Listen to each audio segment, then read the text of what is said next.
You are listening to Leaders and Legends, a podcast produced by Veteran Strategies and featuring conversations with fascinating and impactful men and women who have shaped our world, our communities, and our history. My name is Robert Vane, Principal of Veteran Strategies, and your host for our discussion. You are listening to Leaders and Legends, a podcast presented by Veteran Strategies, a local veteran public relations enterprise, and sponsored by Girl Scouts of Central Indiana, Garmong Construction, the Crowne Plaza Hotel, Grand Hall, and Conference Center at Historic Union Station, the law firm of Bose, McKinney, and Evans, and the Bose Public Affairs Group, the McGinley's Golden Ace Inn, and MacAllister Machinery, your friendly neighborhood Caterpillar dealer. You can find all your sales and rental equipment needs at MacAllister.com. We are pleased to announce our podcast is now a member of the All Indiana Podcast Network in partnership with Wish TV. You can find Leaders and Legends at allindianapodcastnetwork.com. Thank you for joining us on the Leaders and Legends podcast. Our guests today are Judge David Certo, a true patriot, Brian Alvey, and Rebecca Mills, who is also a patriot and someone I don't know, but she has a very unique story, and you may have actually heard part of it.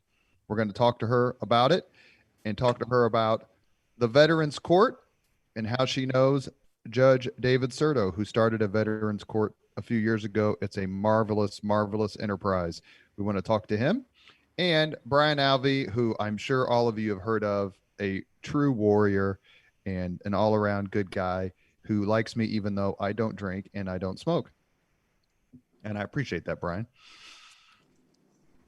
The reason we're on the podcast today is it's a special Veterans Day podcast. I counted a couple nights ago, and within my generation, and one either way in my family, we have 14 veterans. And we do a lot for veterans, but it can be argued we don't do enough. And we're talking to some folks today who do a lot. And I want to very quickly dedicate this podcast to two people, P.E. MacAllister, a veteran of World War II, and my son, Joshua, who did 2 tours in Afghanistan. Judge Certo, Brian, Rebecca, thank you for joining the podcast. Thank you, sir. Thank you. Grateful to be with you, Robert. Thank you for serving our country. Well, thank you very, very much. Congratulations on your reelection. It's a great privilege, believe me. Or is it retention? Congratulations on your retention. I want to talk to you, set the table for your Veterans Court. Dave Certo is a judge here in Marion County, worked with others to come up with this terrific initiative. Dave, tell us all about it. Robert, the evidence tells us that veterans get arrested at a lower rate than civilians, and when we apply the right interventions, succeed at a higher rate than people who haven't done those hard things that veterans are used to doing every day. It turns out, though, if we can apply what evidence tells us from a long history in drug court and a more recent history in veterans courts across our country, that we can help veterans win again and win fast. I love working with veterans, although I'm a little shy because I'm not one myself, because veterans are used to working in teams, doing hard things, helping each other get back up when they've fallen down. And we work and live in a community that values, in fact, treasures what veterans have done for our country. So it's my great privilege to help veterans when they get arrested, get enrolled in treatment, often with the VA, but most people don't know that not everyone who's served qualifies for veterans benefits through the Veterans Administration. And then help them get things back on track, perhaps with jobs, certainly with housing, reconnecting with their families. In some cases, getting arrested might be the best thing that happened to a struggling veteran in crisis. And what we do day to day is try to grab veterans by the neck and pull them out of the criminal justice system so we can help them be the same kind of success as civilians they were in the military. You know, it's not the military's job to make you a successful civilian. And sometimes, especially if you struggled before you went into the military, it can be hard to adjust to that big free world that we all take for granted.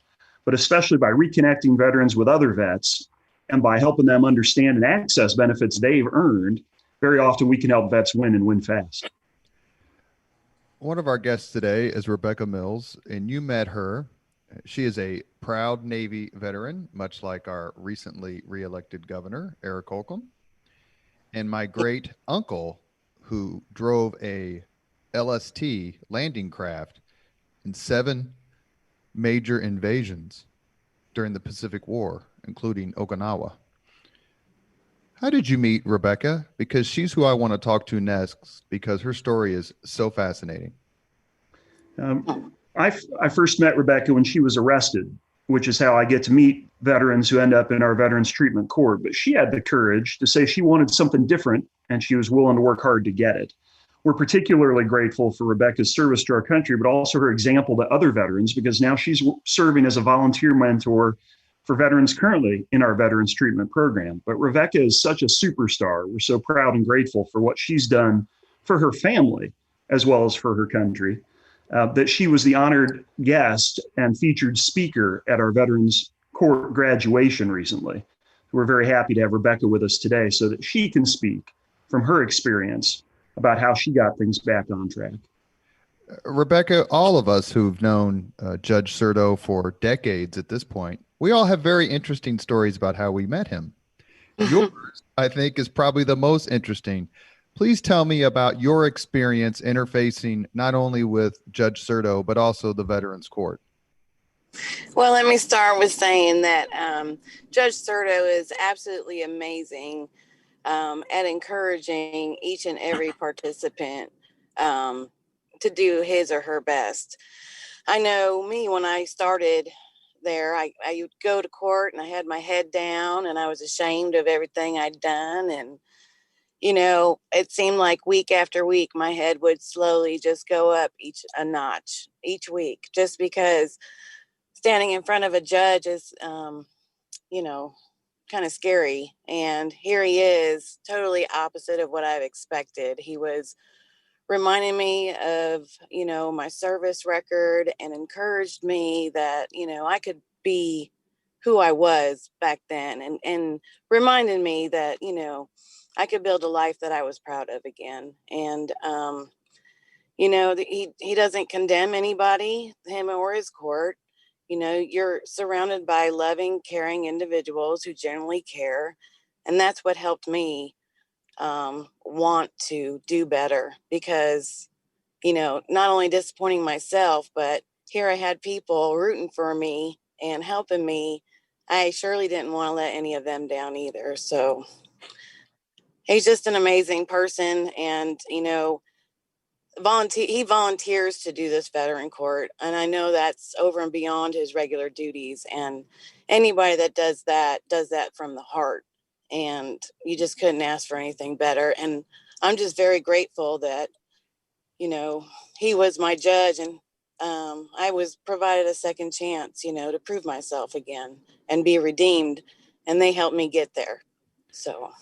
Do you find that the drive to get past what led you to Judge Certo's court is just another aspect of the drive that puts you in a position to volunteer? The most amazing thing about the 21st century military are all the millions of young men and women who volunteered after 9/11, not knowing where they're going to end up. That was my son's case. But Rebecca, you had the courage and the fortitude and the patriotism to put your name on that paper, raise your right hand. Is that coming back to you more and more every day? I think so. Yeah, I would have to say that. It definitely made me feel proud week after week, month after month. The program for me was a year. And, we started each session with, the Pledge of Allegiance. And it was something, there was pride. It reminded me, it was the camaraderie, that I once had. And it was more like a family setting and environment, and we all rooted each other on like we were in the military again. And it's just really encouraging for everybody in the program. And I think that's what kept me motivated and driven, was because here I felt a part of something again. Going to civilian life, you have to learn how to readjust, and you feel alone and isolated. I myself was isolated and recluse for a good 10 months, I think, before I got arrested and was in Judge Certo's courtroom. But, it's just amazing to feel accepted again. And I'm just very, very grateful for that opportunity. And you had the added burden for the cause of your appearance being in Veterans Court. You had the added burden of what happened to you being a public incident, much covered by media, not only here in Indianapolis, but quite frankly, across the country. We won't get into those details because we respect you. But did that just make it, of course, Rebecca, we're thrilled to have you on the podcast. Thank you. You're welcome. But did that make it just that much tougher to make the decisions you needed to make to put yourself on a different path? I think that incident that you're talking about is what made me become more of a recluse and isolated and, just not wanting to be around anymore. And, I look at me getting arrested again was, a miracle from God, putting me on the right track. And I do think that had I not gone through that, I wouldn't be where I'm at today. I had to go through everything, but the humiliation, it really humbled me. And I do think I needed that. And, just the process of everything that I went through with Veterans Court and that second chance just helped me to see life in a new perspective. And, now I look forward to, I can walk down the street and just see somebody with their head down, and I'm the one going up to them and just say, hey, come on, you want to talk? Is everything okay? And just present them a smile, because I remember being like that. So I gotta say, I'm glad I went through it. It was rough, but I wouldn't be who I am today had I not gone through all that. And I don't know if I answered your question. No, you answered it. You answered it perfectly. Judge Certo said that in some cases, being in the criminal justice system, especially in front of his court, is the best thing that can happen, because it is a dividing line in someone's life. Would you agree with that? I do fully. Yes, fully agree. He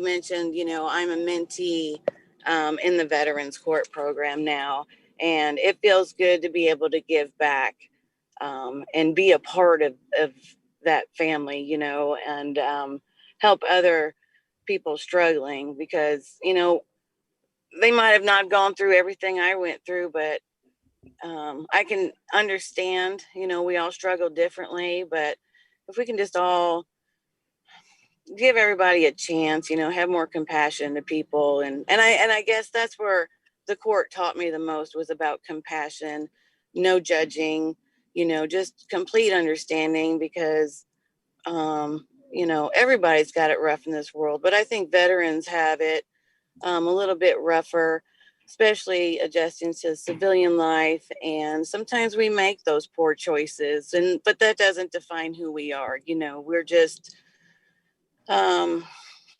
don't know, we kind of fall off track. We're not meant to be alone. And the military teaches us that we need each other. And then when we do become civilians, we're not together anymore. We're not united, and we kind of feel like a loss. So it's hard to adjust back in. And Veterans Court kind of completed me and helped me feel like I was a part of a family again. And that helped me grow out, to reach out to other people. And, I don't feel alone anymore. And then I guess, it all started in Veterans Court, because they showed me they cared when I didn't think anybody cared in this world anymore. So it's very important. That's very, very well said. And all of us who have known the judge for a long time understand that the Veterans Court is an extension of his service, of his personality, and of his faith, quite frankly, of which we're all very proud. We're very, very lucky to know David Certo. If you happen to be friends with Brian Alvey, especially Facebook friends, you are a very lucky man. He is a lively social media commentator and a man who has gone above and beyond in his service to his country. He's loved by Republicans and Democrats and Marines and squids and flyboys alike, and we're thrilled to have him on. Brian, do you remember the day that you decided, you know what, I think I'm going to join the military? I think I need to do this. Ironically enough, I actually do, because it was a Thursday. And if you'd have asked me on, let's say, that previous Tuesday, if I'd ever joined the military, I'd have said, heck no, never, ever. I'd successfully avoided all the military recruiters all the way through high school. And I would have never thought about it, even though, you watched all the movies and stuff and you kind of fantasize it. I think all young boys do at some point, fantasize about being the war hero and things like that. And I don't know what, I think it was in 91, just got out of high school. Jobs weren't exactly everywhere at that point. And I don't know what got into me one day, but I just finally said, fine, I will listen to your spiel. And I listened to it, and on paper and everything, it just made total sense. I signed up that quickly. I just made a decision and moved forward. And then fast forward 20 years, 9 months, and 4 days later, I retired that was combined through my service, active duty, reserve, and National Guard. You retired. You went in as a enlisted man and stayed enlisted the whole time? Oh, yeah. I had an opportunity to get my commission at some point because I had all the college and all that stuff, and I just wasn't something I was real interested in. I spent time as a drill sergeant, so I think that lobotomy just ingrained in my head as I was a permanent non-commissioned officer. And, I eventually was medically retired due to some injuries I sustained in Afghanistan. I was medicaled out. When a little bit later in my career, I was thinking about maybe taking my commission, but that was just kind of taken off the table. Your military career has served as a bit of a travel agency for you. Where all did you vacation? Well, for the most part, I was in Afghanistan. I made the mistake, I like to jokingly refer to it as a mistake, of learning how to speak Dari, which is Afghan Farsi. And so I never went to Iraq. I always went to Afghanistan. I've been to other little spots around the Middle East, but predominant amount of my career, both in uniform and then later, after I was done serving uniform, I went back as a Department of Defense, Department of State private contractor. So I spent most of that, almost all that time in Afghanistan. It culminated into just shy of about 3 years combined. We know some other Afghan vets. I mentioned my son Joshua, and also should mention Al Inslee, who spent, I think, 6 months over there, and a lot of us know Al, and he was in the Marine Reserve. What did you find when you were in Afghanistan? Did you get the sense that the people wanted us there? In 2004, 2005, absolutely. I really did. And I think for the most part, they did.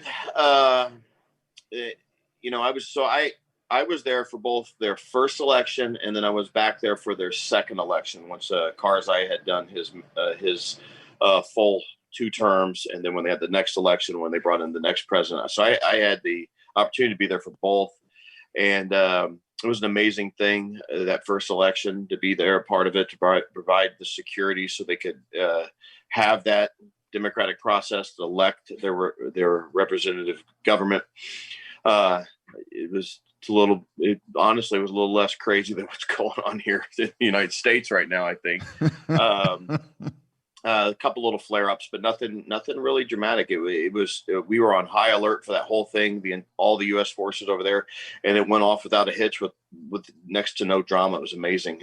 So the people, they were very appreciative of us being there, but those things wane with time. It's amazing to me to think that we're still there at this point. When I was back there as a contractor,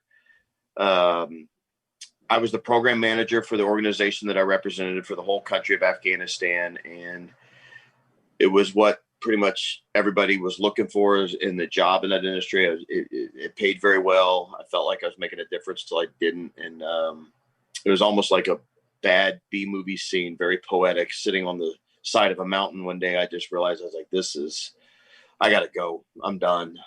Called back home, said, you know what, I'm going to call it quits. I'm going to come home. Called the owner of the organization that I worked for and represented, and said, look, I'm done. I've hit the wall, and I'm going to train up my deputy program manager here. And then 45 days later, I was at the house. I was done. I have not been back. We talked a little bit about how we all met Judge Certo. Do you remember when you met Dave? Yeah. Gosh, I've known the judge for well over 2 decades now. I think we met at some sort of function at the Columbia Club downtown Indy at one point. And then I just instinctively really liked him. We became friends. I always had a lot of admiration for him as a friend. And then when I heard that he was getting the nod to head up this Veterans Court, I couldn't think of anybody better to do it. Everything he's done with it since its inception, my respect level has just gotten that much deeper, entrenched for him. What he's done there is just amazing. What he's done for her and all these other people that I've known that have had to go or needed to go through his program. He's absolutely right that sometimes it is the best thing that could happen to certain individuals to be arrested and to have to go through his program. I honestly can't say enough good things about him. I consider him a great friend, he and his family, and I've known him for a long time. Judge, talk a little bit, please, about not only your Veterans Court, but it's not just a court. It's not just a place where people go. The totality of the nonprofit, of the organization that you are involved with, quite frankly, created in many ways. It's not just about laws. There are several other services that you provide as well. I'm very grateful to be part of a team, and that really, Robert, is the best part of my job. It's true. People are real polite to me at the courthouse, right? But it's really a community effort that makes the court a success. Rebecca put her finger on it. It isn't really drugs or alcohol that usually mental health that kills veterans. It's isolation. The military takes individuals and breaks them down so they're part of a team and no longer solitary individuals. Well, that's great until the team goes away. And if the only voice you hear is the one in your head, if you're in a basement, maybe smoking, maybe hanging around the wrong people, it's no surprise that things might go off the rails. By the time you realize it, you might be living in a car. You might have no contact with your kids or your family or your fellow veterans. And that isolation is a huge contributor to 20 veterans killing themselves every day. And not just ones who've been in combat, not just ones who've deployed, but veterans who get isolated tend to be a bigger danger to themselves, especially because men are so good at completing suicide attempts, very often with firearms. And it can really scare those of us who work with veterans. We had a guy come to court who's a Marine, and what frightened me was he stared at his shoes the entire time we talked. Now, I've never met a Marine who stared at his shoes, right? Marines fight communism. They get toys for tots. They hang together in every sense. They do not stare at their shoes. And that's what really frightened me. When we see things that aren't normal, like a veteran getting arrested, it's our responsibility as a community to do something different about it. And we're very grateful. We can't do this just with government funding. We have a private entity that you very kindly help raise money for that helps with things maybe government can't pay for. We have donors who help us. We also have, though, a whole team of people in the community.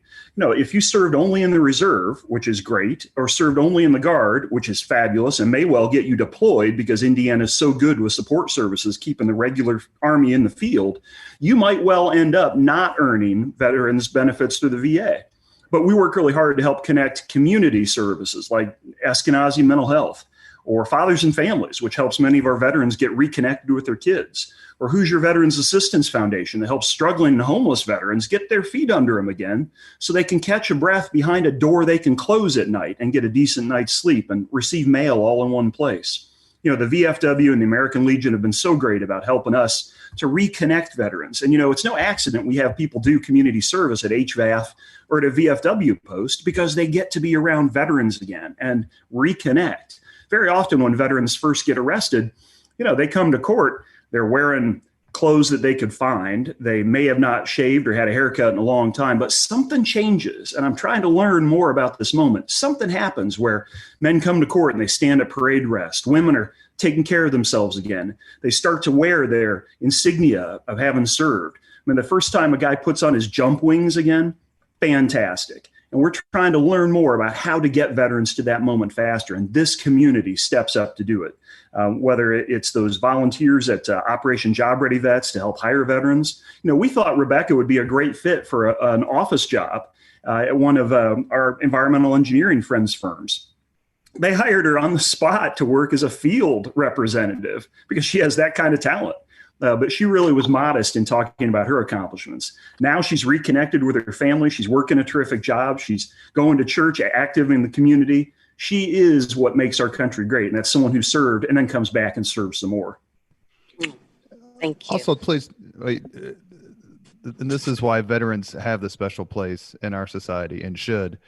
Dave, please talk about the food bank that you're involved with that is so critical and how popular it is and the population it serves. Before we had a veterans treatment court, we had a community court out in Fountain Square. And it was great because there was a relationship between a court and a geographic area. But, one day I was sitting in the public defender's office there. She had a candy dish on her desk. And I helped myself to a piece of candy and I observed, it's not Halloween. Why do you have a dish of candy on your desk? I almost choked when she said, I see my clients about 9 a.m. and court starts at 1. And many of them won't have eaten anything all day by the time they get to court. And first, we should all be mad if people in our community are hungry. And second, we knew that was an issue we could address, especially if people were shoplifting or stealing because they're hungry or their families are hungry. We can fix that. And we did with some partners we had out at St. Joan of Arc and some other churches in the area. We were able to get a group of volunteers to come into the courthouse and operate a food pantry there so that if you were hungry or your family were hungry, we could take that issue off the table and address whatever was bothering folks next. But we were very grateful to have that problem-solving approach to low-level crime, right? We're not dealing with murderers. We're trying to help people who've made mistakes get things back on track by addressing the issues that brought us together in a cost-effective, but practically effective way too. So if it's alcohol, we'll talk about alcohol. If it's housing, we can work on that. If you don't have a job, but you'd like one, the second best predictor besides criminal history of somebody staying out of trouble is getting and keeping meaningful work. Having a mission when you get out of bed in the morning, just like when you were in the service. So we're really excited, even though that court closed, we were able to open the Veterans Treatment Court, and that food pantry moved to the former St. Patrick's School down in Fountain Square and continues to this day, even through the pandemic when we've been supplying other pantries that had been open, both through schools and through the Hoosier Veterans Assistance Foundation pantry, which has stayed open to veterans and their families. You are listening to Leaders and Legends, a podcast presented by Veteran Strategies, a local veteran public relations enterprise, and sponsored by Girl Scouts of Central Indiana, Garmong Construction, the Crowne Plaza Hotel, Grand Hall, and Conference Center at Historic Union Station, the law firm of Bose, McKinney, and Evans, and the Bose Public Affairs Group, the McGinley's Golden Ace Inn, and MacAllister Machinery, your friendly neighborhood Caterpillar dealer. Our guests today are Rebecca Mills, Brian Alvey, and Judge David Certo. And we're talking about veterans and Veterans Court and how much we owe the people who sign their name on that piece of paper, raise their right hand, and serve their country. Rebecca, what I'm hearing from Judge Certo is another manifestation of how veterans help each other. How are you helping veterans through your interaction with the court, and does that give you some special meaning? First, I am a mentor. I've mentored a couple females in Veterans Court, and I look at it as paying it forward. The people that were there for me to help me get back on my feet. I can't take credit for it. Everything that I've done is, all the glories to God. And I'm just a servant now and paying it forward and just being that person that friend, a sister, or, a shipmate, to others that need it. It's just, it's my duty, I guess. How much different did you find civilian world as opposed to being in the military?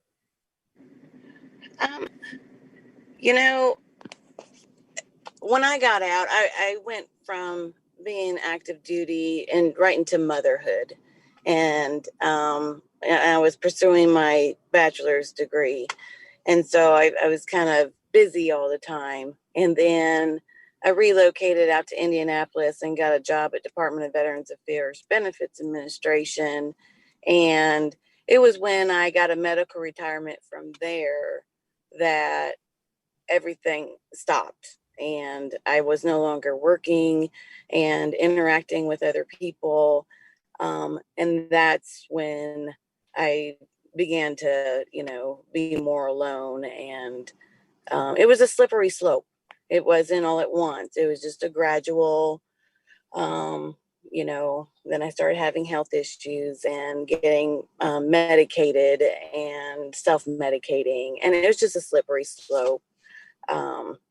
So it was not noticeable all at once. It just hit, boom, rock bottom. How does it feel to you when you go to an event, and it happens more frequently now than in the past, certainly, when the person who serves as kind of the MC of the event asks all the veterans to stand? Very proud. Very proud. I take honor in standing for the flag and all the men and women who've served before me. And, I get a lump in my throat and, put my hand over my heart, for saying the American anthem or the Pledge of Allegiance. It's just, there's no words to express. I'm just very patriotic and love for our country. Brian, I'm going to ask you a big question, and I can't think of very few people more qualified to answer than you, but what could the civilian world learn from the military? Oh, well, I think they learn a lot from the military, whether they realize it or not. And that's kind of why Adam Smith and I started the Warrior 110 last year. So for an example, everybody knows that hospital, especially emergency room, trauma medicine, the learning curve for those folks go vertical during a wartime. Our medicine improves dramatically and how doctors work with trauma because they have an opportunity to practice a lot during a wartime. So that learning curve goes vertical. And then one of the things, but sometimes not so much, like with respect to the mental health issues that so many veterans are struggling with, like post-traumatic stress, traumatic brain injury, and then the physical aspects of chronic pain, all those three things lead to the epidemic that has become the veteran suicide of 22 a day. Well, when you factor that in, we veterans don't have a monopoly on those things. There's a lot of people that suffer. Let's use post-traumatic stress, for instance. There's a lot of people, a lot more than veterans in our society, that deal with post-traumatic stress. You've got sexual assault victims. You've got people that were in horrific automobile accidents and saw people die, or just even close loved ones. There's a lot of just having a bad upbringing, not having having a less than stellar childhood. Those things can all attribute to it. There's a lot of people walking around with those issues. So now we need to do the same thing we do with combat emergency trauma, where that learning curve goes vertical. We need to do the same thing for some of the invisible scars that people walk around with day to day, like post-traumatic stress, and then the physical aspects of TBI and chronic pain also. So the biggest thing we try to do with the Warrior 110 is to bring awareness to those things. We also try to raise some funds to help support things. Last year, we raised quite a few $1,000s for, you guys have already mentioned HVAF, Hoosier Veterans Assistance Foundation. I know the gentleman that's in charge of that organization, a wonderful human being, General Copes, U.S. Army retired. I knew that if we raised money for that organization, it was going to go to a good cause, and every dollar, every dime, every penny would be spent appropriately. So that's why we did it with his organization. This year, we're doing it for an organization. We're getting ready to step off on our 110-mile road march this Saturday. We're raising it to send as many combat veterans through the Brian Bill Foundation. The Brian Bill Foundation is down in Florida, where they focus directly with warriors that has suffered from post-traumatic stress, traumatic brain injury, chronic pain. And they do it through equine therapy. You work with the horses, you get out there, you take care of the horses, you ride with the horses. They do things like eye rest meditation, yoga, quite a few things that have proven to help individuals develop coping skills. So these are things that, I don't know if post-traumatic stress ever completely goes away, but what this does is it gives people an opportunity how to cope with it, how to deal with it. That's some of the things that Adam and I, unfortunately, we didn't have the benefits of, like a court, like what Judge Certo's doing. We've had to get through it on our own, and it was by pure luck mostly that we were able to get through those things on our own. We were blessed by God to be able to do that. And I can't say it enough. We were very, very lucky to get through those things on our own. So now, as good non-commissioned officers that we are, we're reaching back and trying to pull others through as well. We help those individuals, the men and women to our left and our right. And that's why we do what we do now. And it's running parallel with the things that the judge is doing. We're working with, in a sense, even though we don't have a direct affiliation. It's combating these issues that veterans face.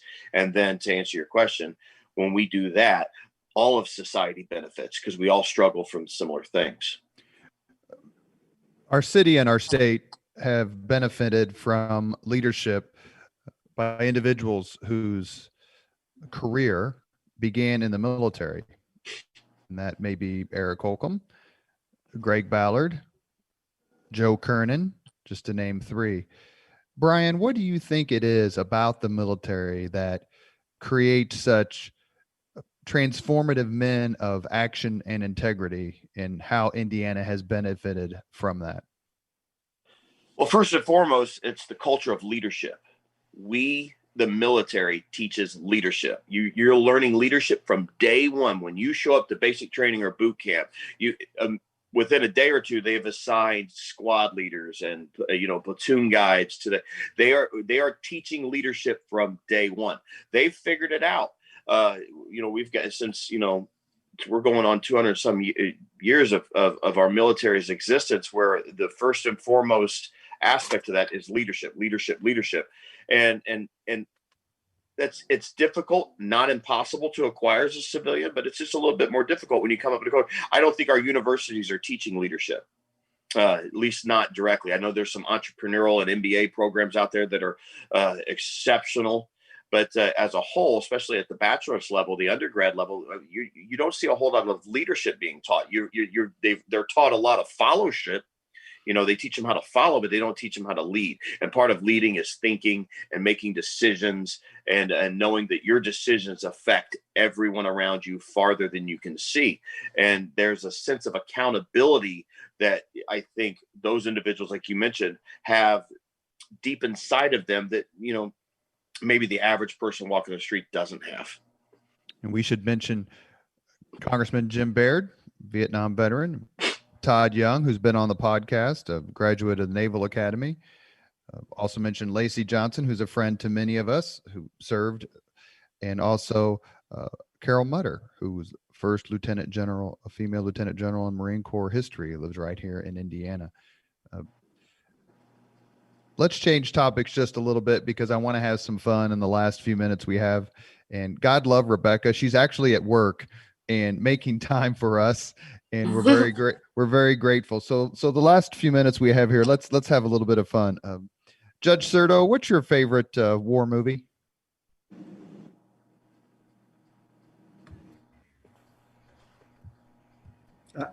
I just can't get away from Saving Private Ryan. If you never get the chance to serve, I know much of it is made up story, but they really emphasize not just the trauma that can come from combat, but how much the veterans really rely on each other. I always was amazed by that. But strangely enough, some of the foreign films that we've seen too, like ones describing the French experience in Paths to Glory, or the Australians in Gallipoli. If you look at the Battle of Isandlwana, right, that's been depicted in a couple of really great films discussing not just hubris, but how everybody's fighting for his own reasons. I love to see our history documented, and I love to hear actors talk about it. You look at a guy who worked in Forrest Gump, right? And all of a sudden he's leading the Lieutenant Dan band and raising money for veterans. I'm pretty sure when his agent called and said, "Hey, do you want to play Lieutenant Dan?" Gary Sinise didn't say, "Oh, I'm looking for another cause," but it really transformed his life. So I think there's some really terrific examples, but especially ones that help civilians relate to what people in the military go through, I think is really terrific. And we should note that the Leaders and Legends podcast has had the real Forrest Gump as a guest, and that is Medal of Honor recipient Sammy Davis. Mm-hmm. Brian, what's your favorite war movie? You know, I'm kind of an old soul, so I like those old ones. I like Sansa, Iwo Jima, Tora, all the, the old ones, the John Wayne ones. But my favorite, honestly, have to be the ones I have a connection to, like 12 Strong, 18 Hours, or Black Hawk Down, because the people that are depicted in those movies are friends of mine. So there's just a connection there. And then, just where I'm at in my life, I try not to get wrapped around too many serious things. So I'm more akin these days probably to watch like In the Army Now with Pauly Shore. I'm trying to keep it light. Life is serious enough. So that's way light. Maybe Sergeant Bilko with Steve Martin. I don't know. CPO Sharkey with there you go. Rickles. I remember watching 13 Hours. I think that's the movie. 13 Hours about Benghazi. Yeah, with my son. And one of the interesting things about it, to your point, Brian, was he's like, I served with guys exactly like that. And he fired those weapons that were in that movie. And he goes, well, at least they're using them correctly. Half these movies, they don't even use them correctly. So it was just weird to sit there with someone who had actually been through it and could understand why they were doing what they were doing. Well, the three gentlemen that are kind of the focal point of that, Tig, Tonto, and Oz, are all three good friends of mine I know from the contracting world. So I actually had the opportunity to bring Oz in and speak at the War Memorial a few years ago, and I had the distinct honor and privilege of sitting right next to she was the second lady at the time, First Lady, my dear friend, First Lady Janet former Amos, now Holcomb, sit the front row with me while Oz got up and spoke, told everybody his story about that horrible day. And so I just have that connection. And so I have to, by default, say those. So although they are very difficult to watch. And I bet they are. And Janet Holcomb does so much for veterans, along with Terry Stacy from Emmis. Terry Stacy is a tremendous supporter of veterans. And quite frankly, so is Ruth Ann Gordon at Channel 4, Channel 59. Always go out of their way. Let's be honest, though, Robert. Rebecca, go ahead. The right answer is Stripes. But, I will defer to the judge's good judgment once again. I was actually when I went through basic training, because Stripes is filmed at Fort Knox, which they hilariously renamed Fort Arnold after Benedict Arnold. But the barracks they used was right in where my company was. So all those old school World War II barracks, when I went to dropped off at Fort Knox at whatever o'clock in the morning from Indianapolis, I was like, why does this look so familiar? And it wasn't until I watched Stripes again that I'm like, oh my God, I was right there in the middle of this old school world. Rebecca, what's your favorite war movie? Well, I'm not a big war movie person, but A Few Good Men. I liked that, but how about a song? Proud to be an American. That's actually was my next question, Rebecca. You beat me to it. What's your what's your favorite patriotic song, Rebecca? Is that it? Proud to be an American. Yes, sir. Brian? You're never going to surpass our national anthem for me. and especially when it's done right. I still harken back to when Whitney Houston sung it at the Super Bowl, right when we were right in the middle of the Gulf War. That was at 1990. 91. Oh man, I can listen to that right now and it'll give me goosebumps every time. Dave? That's the right answer. At Notre Dame, they present the colors and read the preamble to the Constitution of the United States before each game as they raise the flag. Sometimes they have a flyover. I cry every time. At Notre Dame, our most treasured sign says God, Country, Notre Dame. And there's just no getting away from it. That's why I got out of bed this morning. I have to answer my own question. I would say that the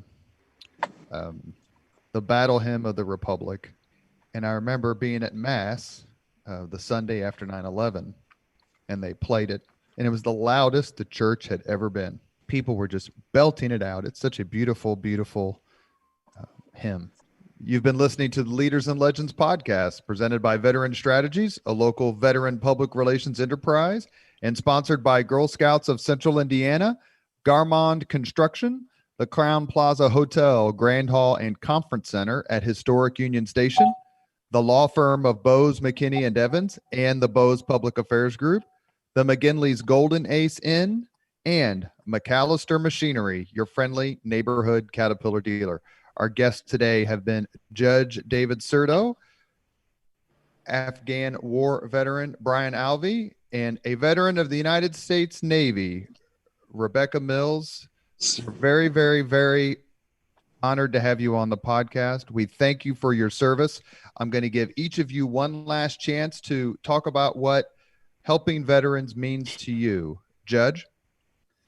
I help veterans because they ensure that I'm able to get out of bed in the morning and do what I want to do, what I've chosen to do.